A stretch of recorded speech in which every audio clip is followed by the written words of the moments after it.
Hello, everyone. Welcome to the latest episode of the Nordic Football Podcast. On this edition, I am delighted to be joined by a special guest, a guest we've had on before on the show a few years ago now, Tom Dent, who is the manager at Norwegian club Stjørdals-Blink. Tom, it's great to have you back on the podcast. How are you doing? Well? Very good, thank you. Great to be back. And as I missed it from before, congratulations on getting over the big 100. Well, yes. Thank you very much indeed. And it kind of...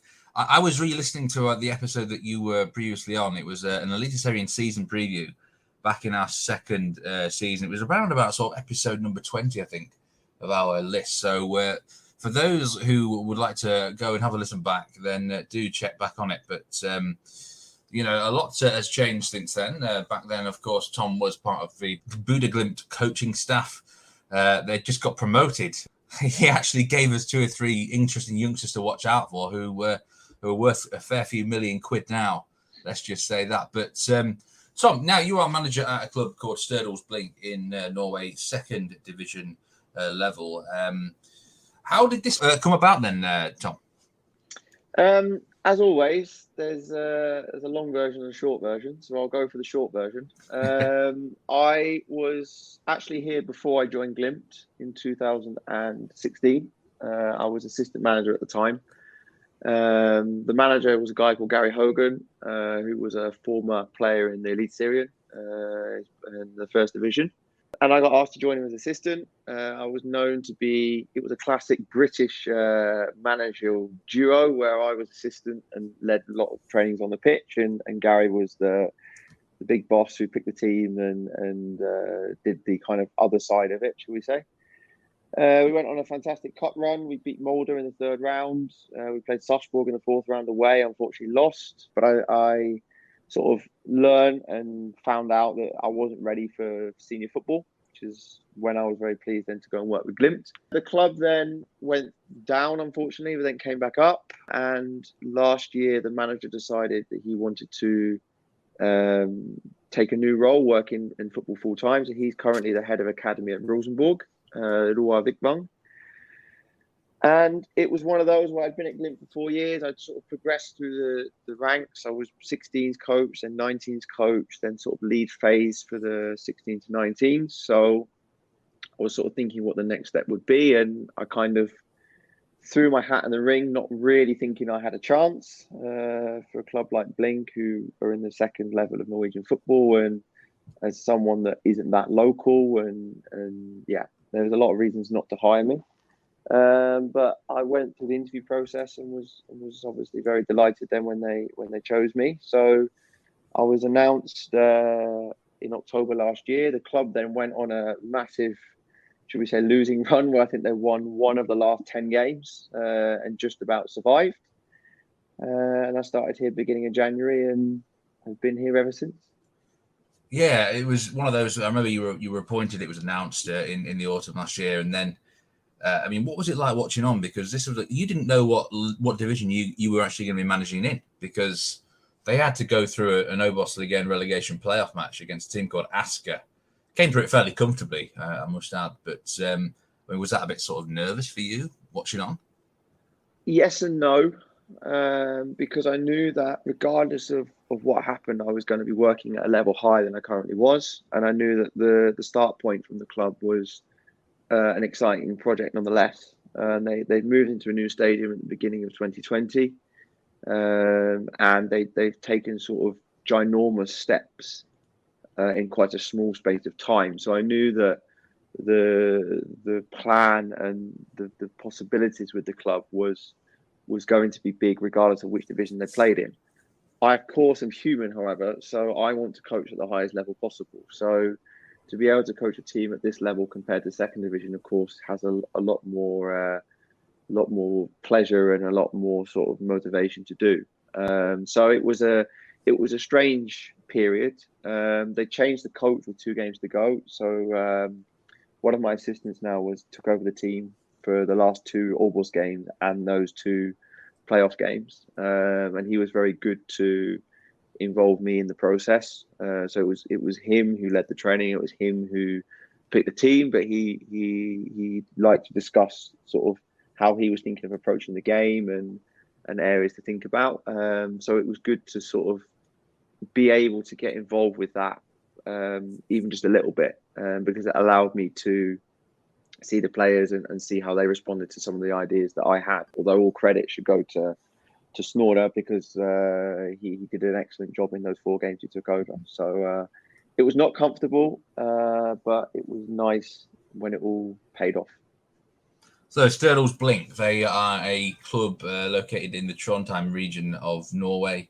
I have to say, not a club I know an awful lot about. My knowledge below Eliteserien level is limited in places. Tell us a little bit more about Stjørdals-Blink, sort of the club, a little bit of the more recent history of it, Tom.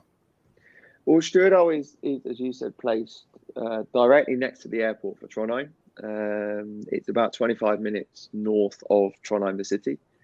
There's about 25,000 people in the town. It's grown a lot already in the 5 years between when I was here last time and now. It's the first time actually they've survived at this level. They were here before in the late 80s, but it was the first time last year they managed to stay at this level. And its most sort of known export, shall we say, is it was Fredrik Michu's mother club. So he's a former Rosenborg midfielder. Really? And more recently, Sander Carton, who signed for your favourite club, Kristiansund, I believe, who joined them in January and had a fantastic breakthrough year in the Eliteserien, which I was lucky enough to work with him the first time. It was kind of the year before he got his breakthrough here in 2016. You could see there was potential there, but he's done a fantastic job bringing that potential. And I think taking the long road for him has been good. He's come the long way. He didn't play OBOS football till he was 25, and he's 26 now and playing at the top level and doing really, really well. So the club is a very community club. It's one, as we said, that's grown ginormously in such a small space of time. It's went from having a stadium of about 300 to having a stadium of about 1,200 due to the demands of the league. And hopefully over the next couple of years, we'll be able to use that as a springboard then to implement more younger players coming through and have a bit more of a unified club. Because at the minute it's a club with no disrespect meant, but it's a club that has a second division manpower, and the volunteers here are absolutely amazing. There's a group of veterans that are here most days doing something around the stadium, and I cannot stress how much work they do. So it's unbelievable. But for us to be able to survive at a more professional level, we have to grow a little bit, and that's hopefully something we can do in the next couple of years. And the club is a semi-pro level, right?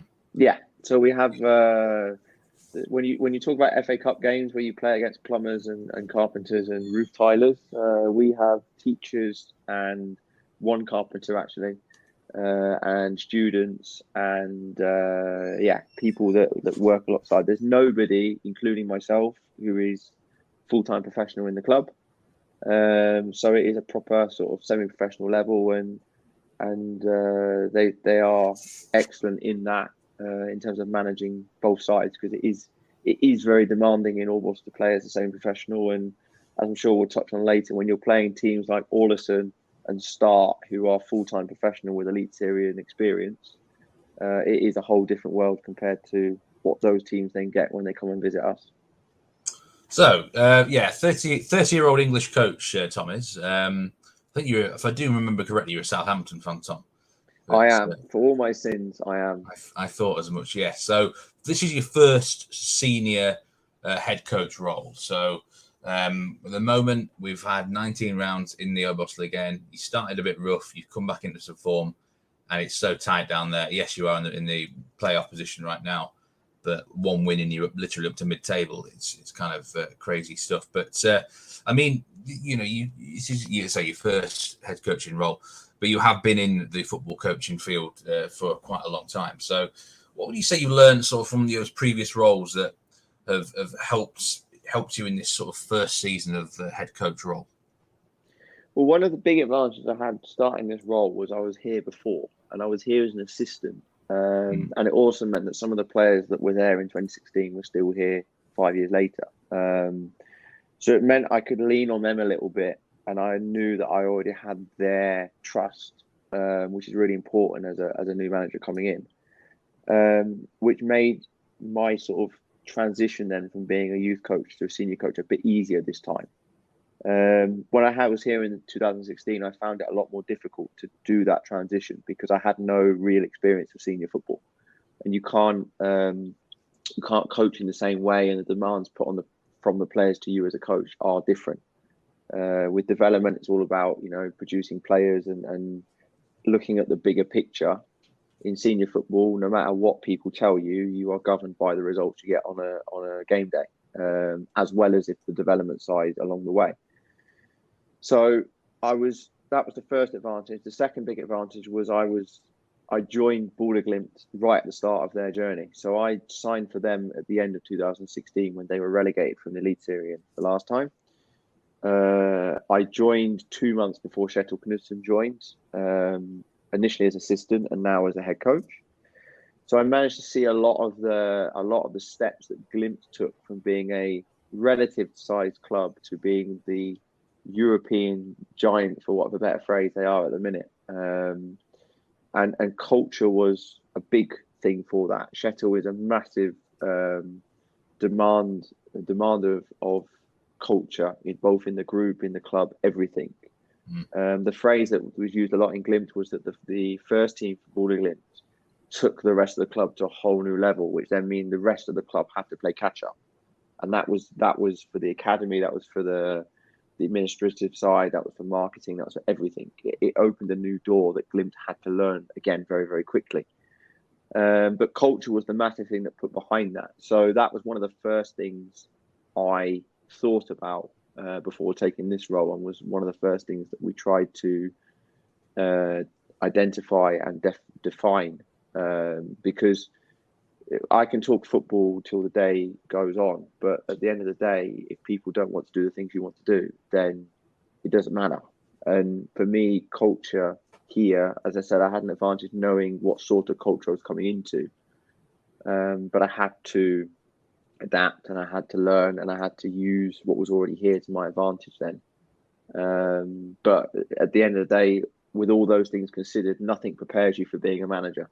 No coaching course, no UEFA license, no conversations with people that have been in that role can properly prepare you for what you have to face. The media is one thing, the expectations from the group of players on you, the behaviours you do, the types of trainings you do, the people around the club, whether that's the board or supporters or other people, the people around the town. People joke about when you go into the supermarket and people blanking you or want to talk to you. I thought that was absolute nonsense until we lost the first, 6 of the first 7 games. And all of a sudden, the credit I got from joining went very quickly away. And then we've started winning games again, and it's come back again. So there's a lot of things you have to learn as you go. And there's still so many things that I've got to learn. But I'm a far better coach, far better person, far better manager now than I was when I started in January. And I hope then that trend can continue both into this year and in the rest of the time that I'm here. What are the targets for a club like Stjørdals-Blink? I mean, I don't know if you're even allowed to say what the board expects of you. I mean, obviously, what you expect yourself in terms of finishing positions and development. Is it? I mean, from the outside looking in, this is just a bit of an obvious thing. I would imagine just surviving would be the first primary target for this season, but I might be wrong there. No, you're not far off. I think I was very clear in my interview, and this is probably going to come back to bite me when I say this now, but I was very clear in the interview when I spoke to the club that if they wanted a manager that was guaranteed to keep them in OBOS this year, it wasn't me. Because I have no previous managerial experience. I don't know this level as a manager well enough to make a bold statement like that. But what I did say was, if you want someone to come in and build around a club, that goes to the youth department, that comes to professionalizing the first team, that comes to using my experience from Glimt and from other places, then that was something that I could do. So the obvious target is stay in the league. The classic British phrase is second season syndrome. where everyone knows a bit about you and everyone knows your weaknesses and your strengths, and therefore give you a bit more respect. Last year, Stjørdals-Blink scored 52 goals and conceded 57. 59 actually. So it was clear to see that most teams didn't show Blink the respect and therefore went for it, and then Blink would just utilise the space that was there. This year, there's been a lot more teams that have shown us respect, have defended more compact, have denied us the space that we have looked for. And it's meant that we've had to learn other ways and learn how to overcome these moments. And that's part of a club's development. That's part of how they go through. So our ambition is to be in OBOS as long as we can, but all the time improving both within the first team and around the club then to make us as much of a stable OBOS club as we can, at least in the next few years. I can give you a very easy example. It's very difficult to say we want to stay in OBOS without knowing exactly what that looks like, because some seasons you need 25 points, some seasons you need 30 points. Last year, Stjørdals-Blink were in the relegation playoff with 33 points. The 2 years previous to that, you only needed 27. So it's been more of a case of, for us this year, just improving what we did last year and being better this year. So that means conceding less goals. That did mean scoring more goals, although 52 from 30 games was quite ambitious, but we've tried. And to get 34 points in at the end is something that we are still targeting, regardless of what that means. Now, if that means that we can get into the playoffs to go into the E23, if that means we stay off relegation, if that means we go down, nobody knows until the 30 games are played. But if we get our own target of being better than last year, then that, for me, will be a successful year. And we were on 26 points after 20 games last year. We're currently on 20 after 19. So we're a little bit under. But as you named, the back end of last year, we went on a bit of a poor run. So there's all possibilities to be able to do better this year than last year. And now it's up to us to be able to improve that. Yeah, and you are one of the 16 teams that are in the OBOS Ligaen, the second tier in Norway. Not a tier we really talk about that much on the Nordic Football Podcast, so this is a good chance to talk about it now for those who are interested. And I always look at this league and I think it's a crazy one because, say, 16 teams, the bottom two go down, 14th place goes into a relegation playoff with the leagues below it always complicates me who's actually in that and who's not. The top two get automatic promotion. Third to sixth go into a playoff system. And there's not much left, really, in mid-table. End up with nothing. So I think it's a damn crazy league, Tom. I mean, what's it like to be involved at this level? I mean, there's this mix of semi-pro and pro teams. That in itself has got to be difficult.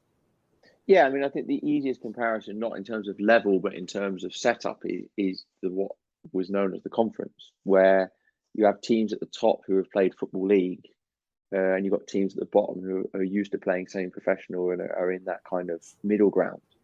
It is a crazy league because it tends to follow the same pattern where teams kind of go for it. One of the big giants struggle at the start, usually a relegated team, because either they've had to have a fire sale and they've got a new squad, a new manager, and et cetera, or every team that plays them treats it like a cup final. So there is no easy game. And then you get to about the middle of the season and everyone starts beating everybody, and teams that started well, usually the teams that got promoted start well, as Blink did last year and as Brinna and Fredrikstad have done this year. They start really well because they've got that momentum from being promoted.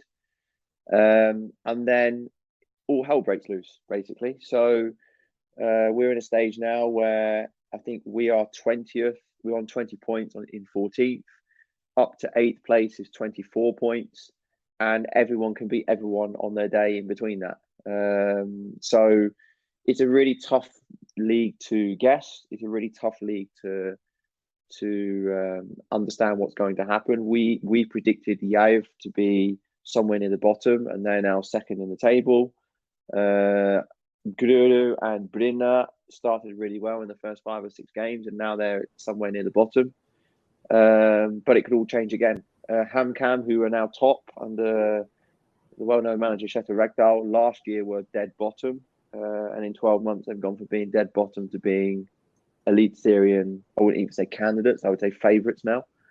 So it's a really fascinating league to be involved in. It's a really fascinating league to work in, and I have to give credit to Eurosport and Discovery because they have made it into a really good product for fans to enjoy. It gets as much coverage, attention, and focus as the Eliteserien does here, and that's made it into then a really fun product and a really fun thing to be involved in. Albeit, I would rather play at the weekends than on a Monday, as we're currently doing. But that's a different discussion. Yeah, it does seem very crazy, and there's been, we've had so many professional teams get promoted from this league before and done well. Like Ranheim, for example, did work very well in their first season up there. Mjøndalen keep going strong at a semi-pro level, and there's a couple of sort of fallen giants in them top four that always catch me: HamKam and Fredrikstad. I mean, do you think either of those sides could actually go up this year? HamKam for me are the best team we've played against. By a mile. We played them in our first game this season. We felt that when we played them, we felt that we'd done an okay game, but they were just a step better than us in a few key phases of the game. But they are by far the best organised, best coach team in the league, and I think they are huge favourites now to go up if they haven't already. I wouldn't say already secured it, but I find it very difficult to see that momentum slipping. And I think, to be honest, the second automatic place is very wide open at the minute. Ålesund had a poor start, but have now come. I think they've lost in the last 16 games, so they are on a really good run of form. Fredrikstad were up there for a long time, but they've sort of started to dip. So I think playoffs is looking more likely for them. Yaev, as I mentioned earlier, were a team that were in danger of being relegated on the last day of the season last year, but with a point managed to stay up, coincidentally against ourselves. But they've been really consistent this year. They've got some fantastic attacking players, one from Cape Verde and one from Paraguay, and some really exotic places, not where you'd expect players to go and play second level in Norway, but they keep churning out results and keep managing to do it. So I think HamKam are definite favourites. I think Ålesund will go up one way or another, but I wouldn't rule out Yaev or Fredrikstad yet. But I think the next few games are going to be really, really important. But again, I think that shows.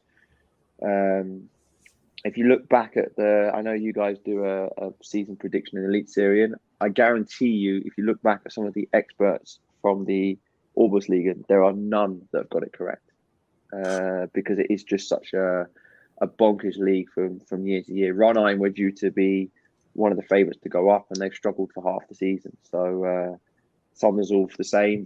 We played them on Saturday. They were favourites to go up, and then they are exactly one place above us with the same points. So, and Start have had a really poor year from their standards. They've had a lot of change. There's been a lot of player in and out. They've changed manager. They still haven't quite found what they want to be yet. So no, it's an extremely fascinating league. I recommend anyone who's into football and likes a bit wackiness and a bit out of the bubble to go and watch the league.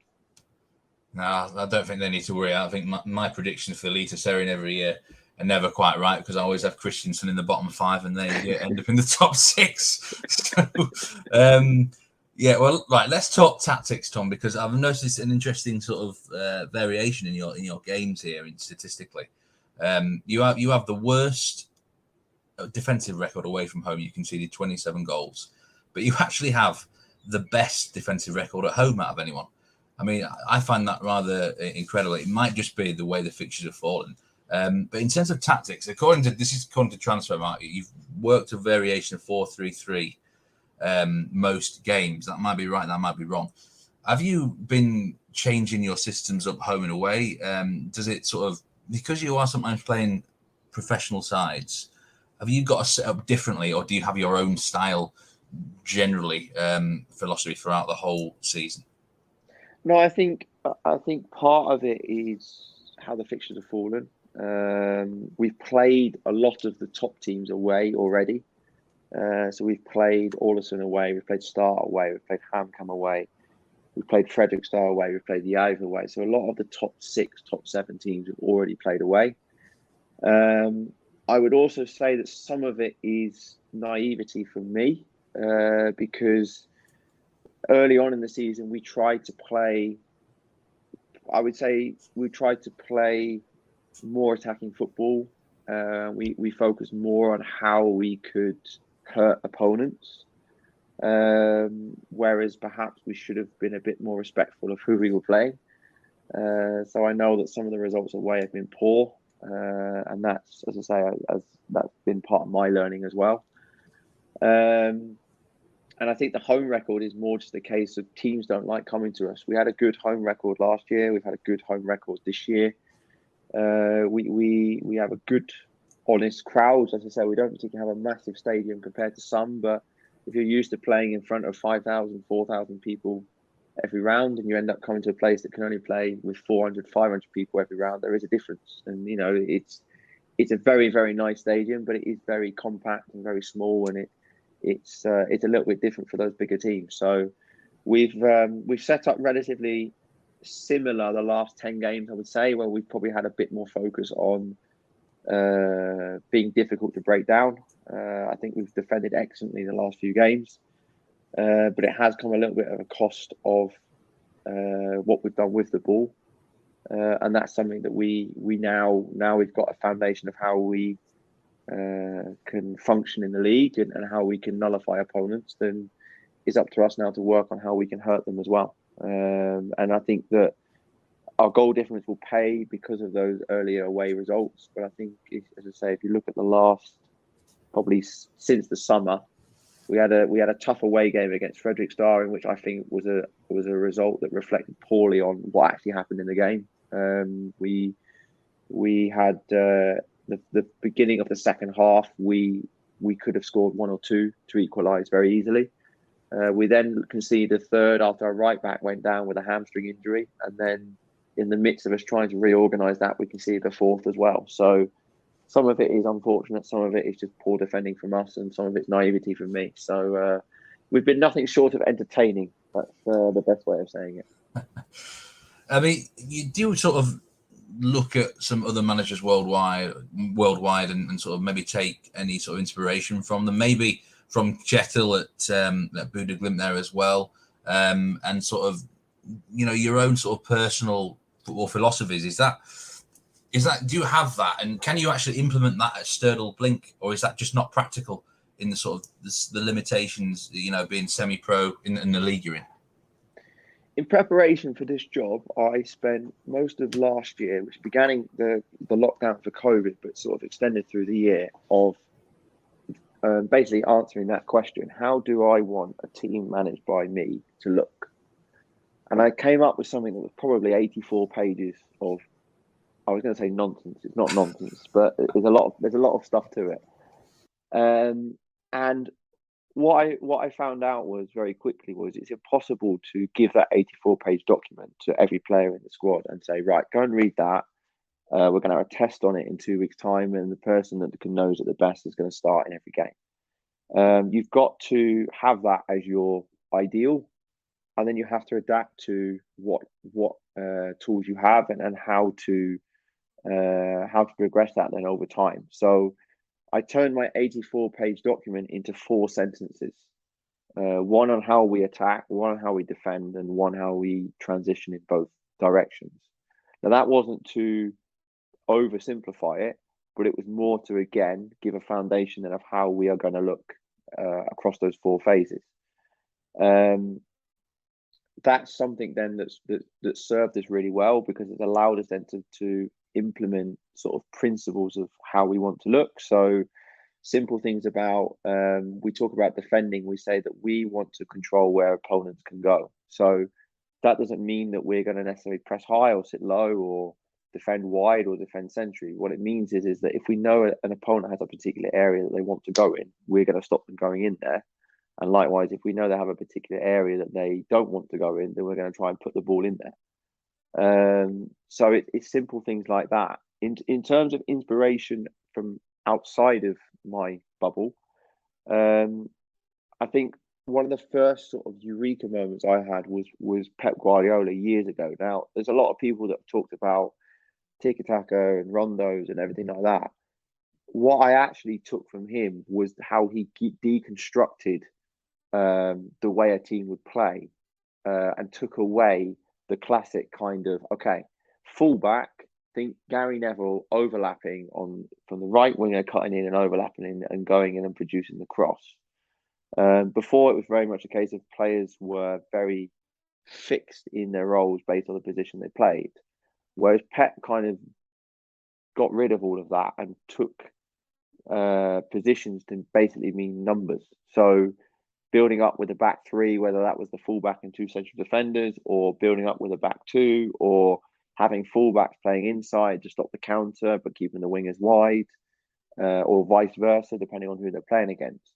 So that deconstruction of what was a 4-3-3 was my eureka moment into how I see football now. So I always look at the numbers game. When I watch an opponent, I always look to see how they try to create overload or where they are underload. So if we play against a 4-4-2, for example, we know that we have 3 central midfielders compared to their 2. Now, do they then put the wingers narrower to make a tight midfield 4, which means that they overload the middle 4 against 3, but open up the spaces wide then 2 against 1?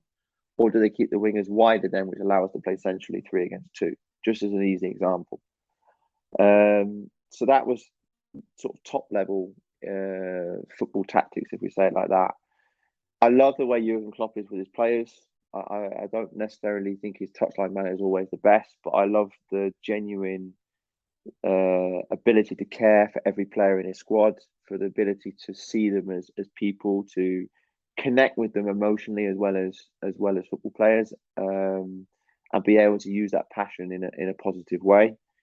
I put Southgate in there as well, because I think he's shown with the England team how he can connect with people that have very different backgrounds to him, very different upbringings, very different ways of thinking football, but his ability to articulate and put words to how he's feeling and thinking is a fantastic skill, and it's something that I myself believe very strongly in.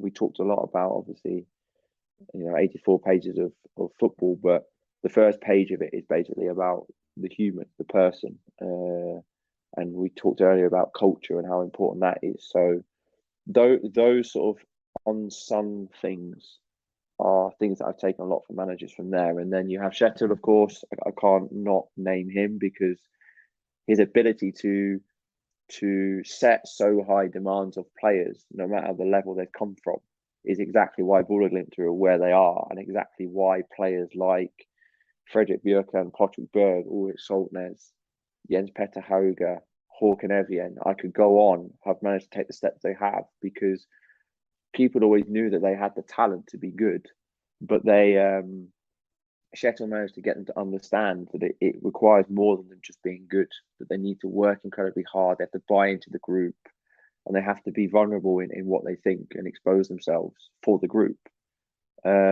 Because a lot of players in any country, really, they get to a point where they think they've made it, and then their shoulders start to sink, but they then take their eye off the ball of what happens next. And that's something that Shettle was excellent in, and still is excellent in. And finally, Flemming Pedersen is a bit of a random one. He's the head coach of Nordsjælland in Denmark.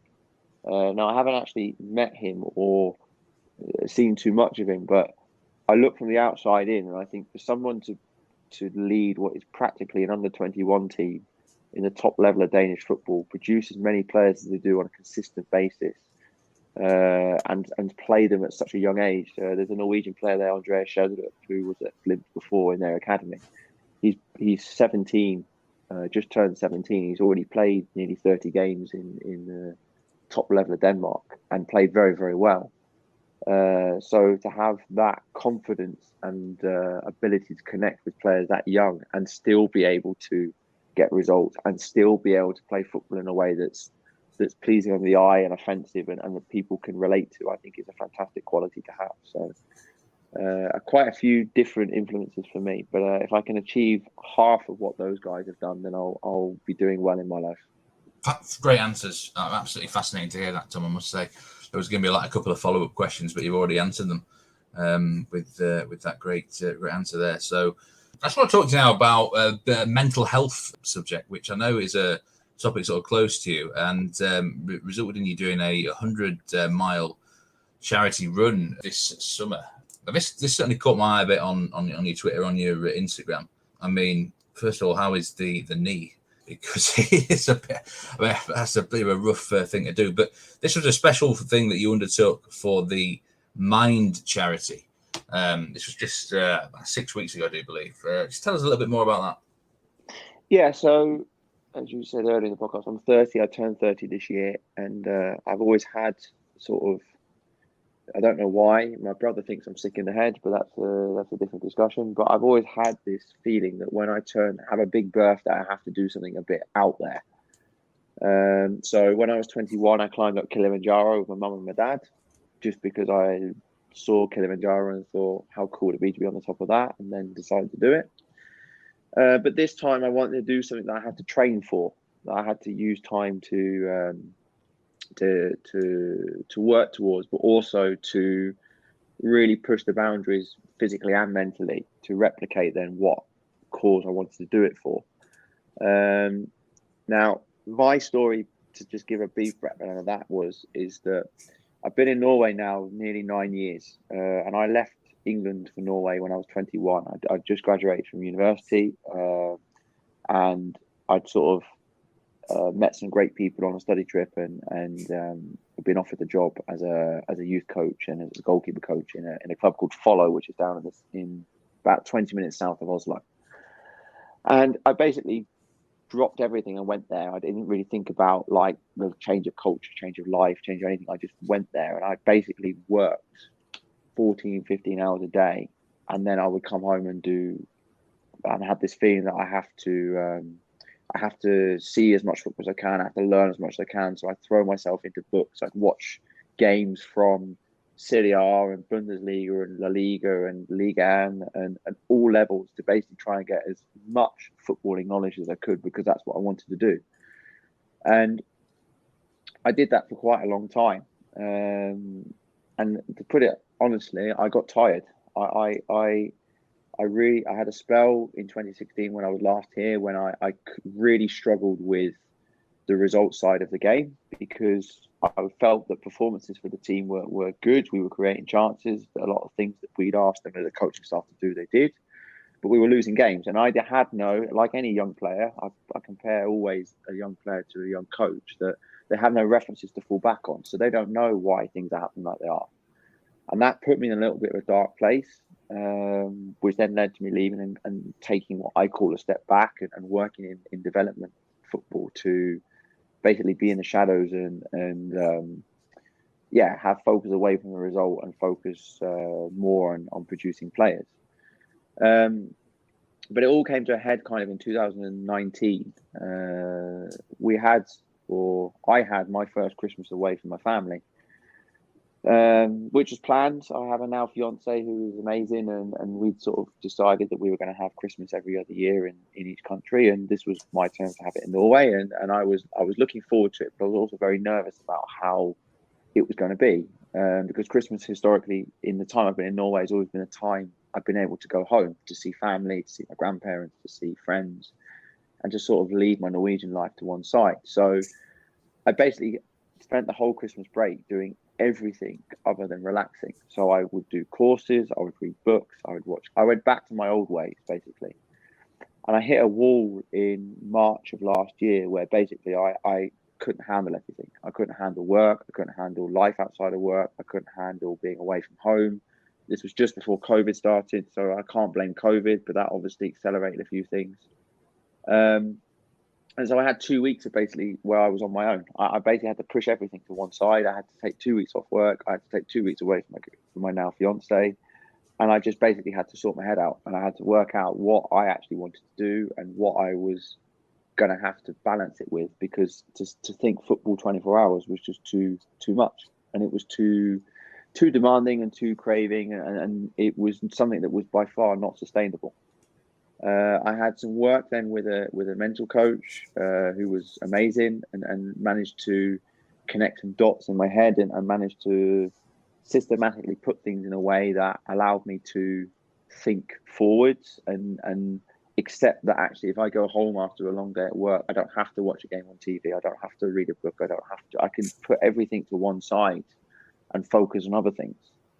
And I am by far a better person and a better manager for it.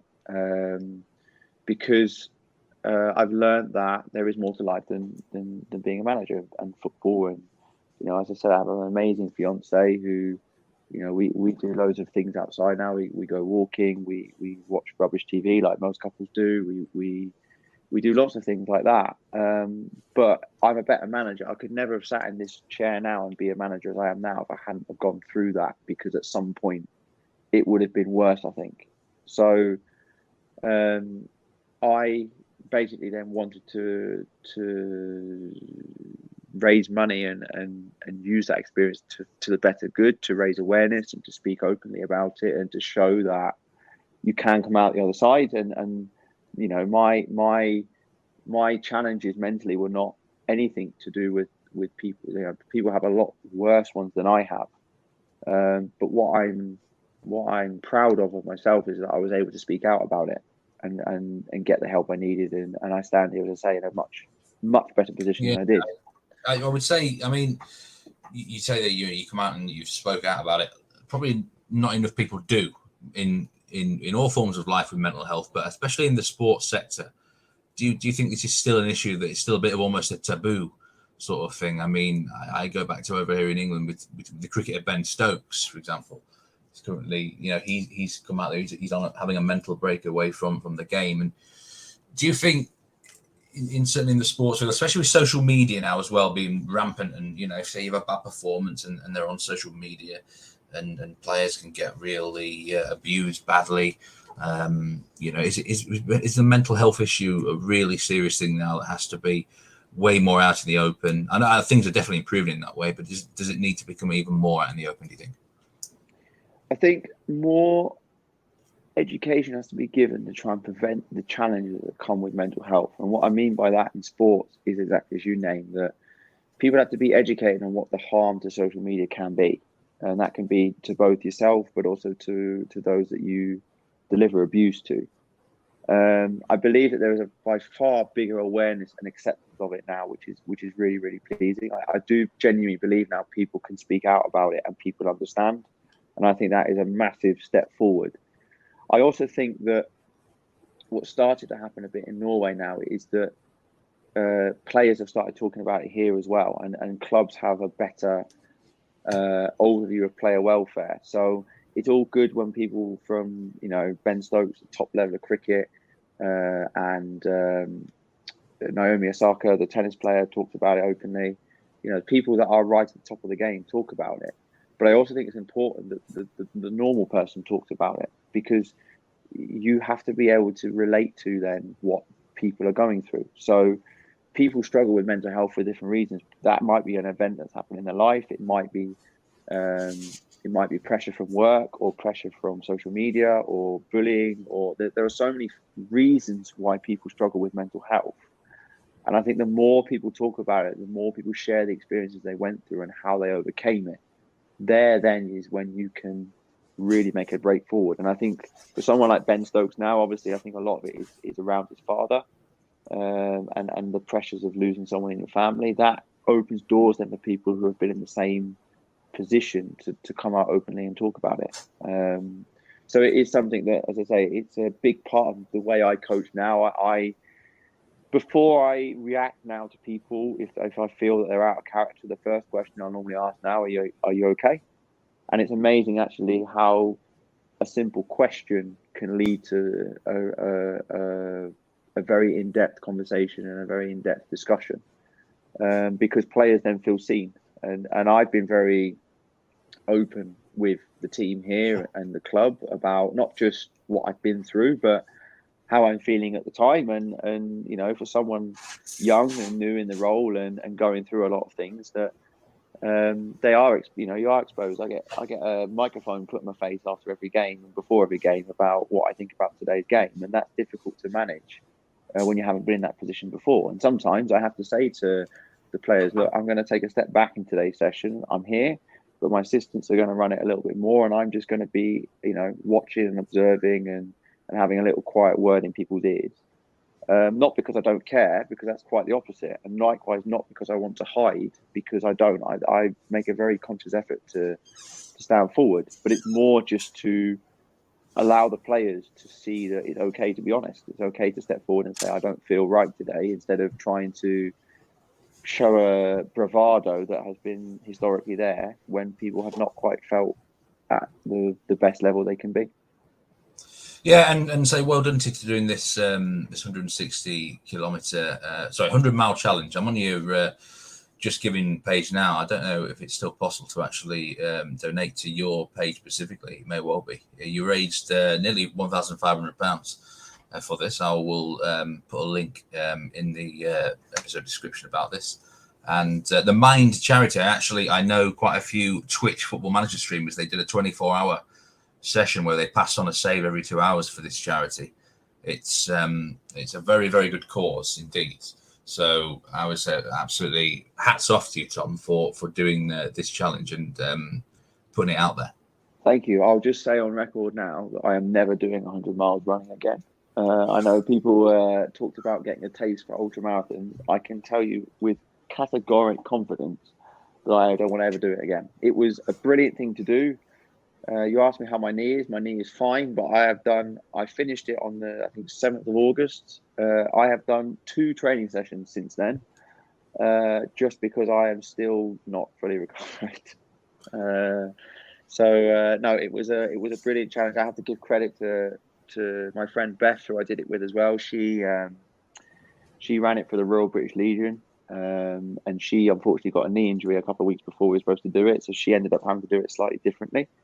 But she cycled and walked the 100 miles in 2 days. No, it was something magical. A lot of people have thought I've been absolutely bonkers. And I will also give a shout out to the Nordic Football Podcast, because for all the training runs I had to do, your podcasts were precisely the right length to be able to put a podcast on and run. So keep up the good work with that, please.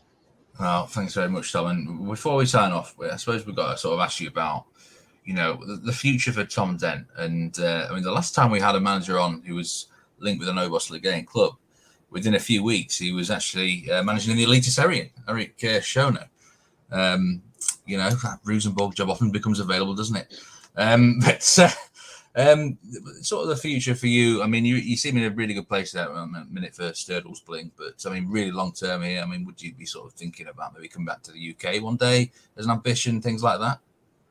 First and foremost, I have to keep Blink up this year, because if Blink achieve the targets we've set, then no one can ever take that away. You know what it's like with first-time managers. They have to hit the ground running. They have to be able to deliver on what they say they're going to do. So before I make any big bold promises, I want to make that perfectly clear that I have to walk the walk with Blink before I can talk the talk. Erik Schoner, by the way, I did my A license with him. He's a terrific coach. I know he's having a really tough time with it in Stabæk at the minute, but if anyone's going to be able to turn it around, it will be him.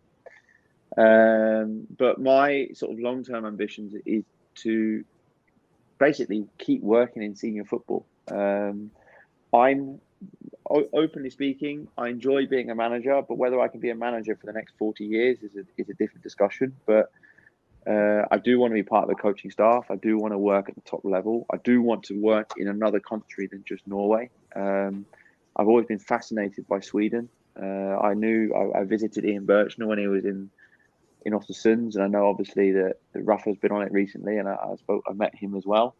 The current Ottersunds manager, Per Johan Hansen, actually lives 100 meters from the stadium here in Stjørdal, so I spoke to him quite a lot. He's been a good bounce board for me this year, but I've been fascinated with Swedish football in general in terms of the flexibility. The same with Denmark. I think that has a really good level of football. So I really have an ambition to go and work in a different country. And to be honest, England is something that people talk about as being the pinnacle. But for me, actually, I'm just happy to be working in football.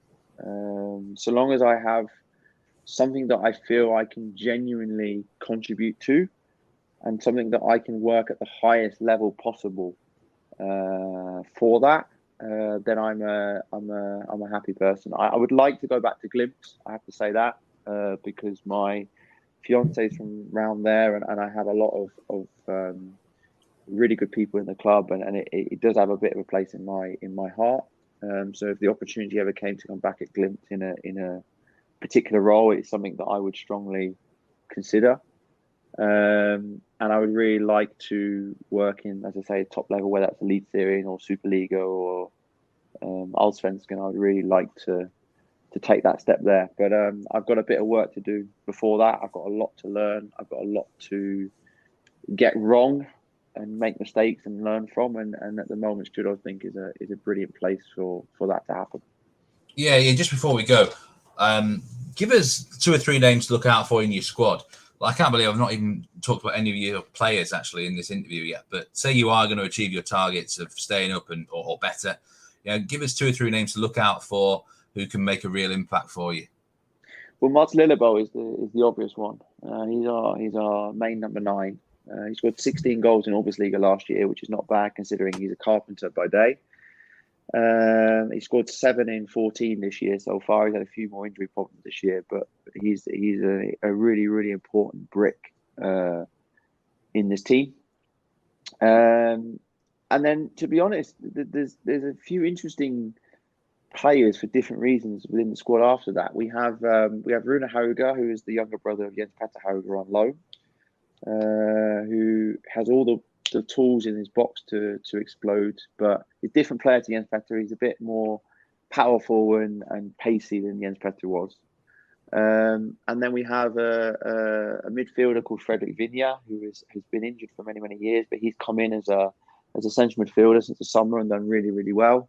We've got a young goalkeeper on loan from Haugesund called Frank Stoppler, who I would highly recommend is one of your 10 to watch next year, because I think for a 19-year-old goalkeeper, he is fantastic. His mentality is second to none. He's brave. He's very comfortable in all areas of goalkeeping. So I really think he's one to watch going forward. He's been injured the last couple of games, but he's back training now. So we hope to have him ready in the near future.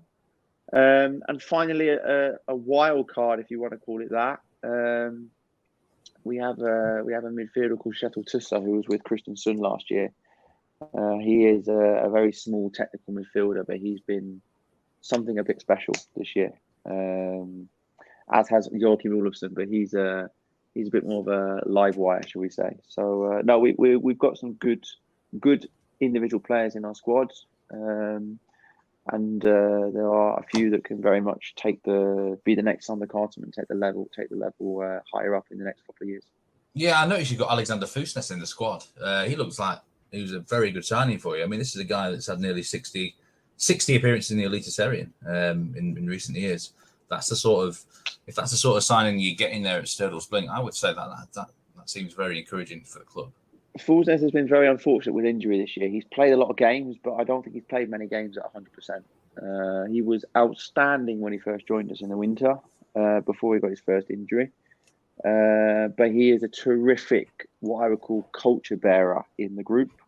So he is someone that very much sets the standard. He's very humble, but he's very much someone that people look up to, and is a very good gauger of the group. So he is a very, very good player as well. But he, as I say, it's been a difficult season for him in many ways. But as I said, that was a surprise signing. There was a lot of noise on Twitter when we made that signing, and it took a lot of work from me and Petter, the sports leader. But he's someone we hope to have for a very long time. And where can the listeners find you on social media, Tom? You are on Twitter and Instagram, I do believe. Yeah, at Denty24 is my Twitter handle. I tweet occasionally, normally around the games or about things I've seen. So I try and be active, but I do have a genuine interest in Norwegian football, both in the Eliteserien and at all levels, really. And then my Instagram is at Tom Dent. I can't remember if it's 336. I don't know. We'll put it in the bio afterwards. But usually that's again photos and things around the game. So I try and keep active, but I'll be honest, I'm much more of a a reader than I am a deliverer. But it's been a very good. I've been very amazed of how many connections I've had this year based on the fact that I've been a manager. And if I give you an example, I knew him from before, but Andy Parslow, who is in Wimbledon now, he was written in the Guardian about yesterday about how he's changed AFC Wimbledon's ability from set pieces, and it was amazing to think 3 years ago he was visiting us in Bodø, Glimt, and watch. He's not a particularly happy flyer. So when I told him we were taking a plane to an away game, I didn't quite realise how much panic that was going to cause him. But the ability to connect with coaches as well. Ash Sybil's another one who's just signed a new contract in Finland. So Twitter is a great place to connect, as you and I both know, Steve. Yeah, well, we appreciate your time once again to come on the Nordic Football Podcast. I really enjoyed it. I could talk to you all day, but we are going to have to call it there. Thanks very much. Best of luck for the rest of the season. I hope you achieve your objectives, and we will keep a close eye on you for the future of Tom Dent. Thank you, and as I said, do my best, Jonathan, and keep up the good work. Thank you very much.